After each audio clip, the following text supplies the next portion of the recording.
One of the key demands of the Adivasi farmers who marched to Mumbai on 12th March was the transfer of ownership of forest land under the Forest Rights Act of 2006. आमचे जे मागणी आहे ती forest plot आहे. It's also called the Scheduled Tribes and Other Traditional Forest Dwellers Act. But why is this act important? India has more than 100 million tribals spread across its states and union territories, accounting for 8.4% of the total population. But before the 2006 Act and since the colonial era, their rights as the original inhabitants of forest lands were set aside, and the Forest Department continued to harass them in the form of torture, extortion, and eviction. The blame for that goes to the Indian Forest Act of 1927, which instead of conserving forests, transferred the ownership of forest land to the British and then to the Indian state for the exploitation of timber and other resources.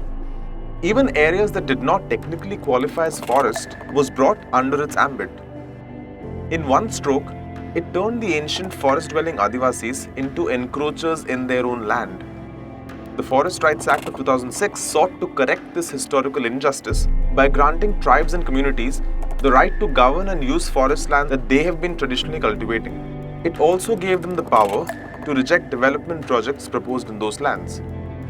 In 2013, the Gram Sabhas of 12 villages rejected a mining proposal by the Odisha Mining Corporation in the famous Niyamgiri Hill in Odisha.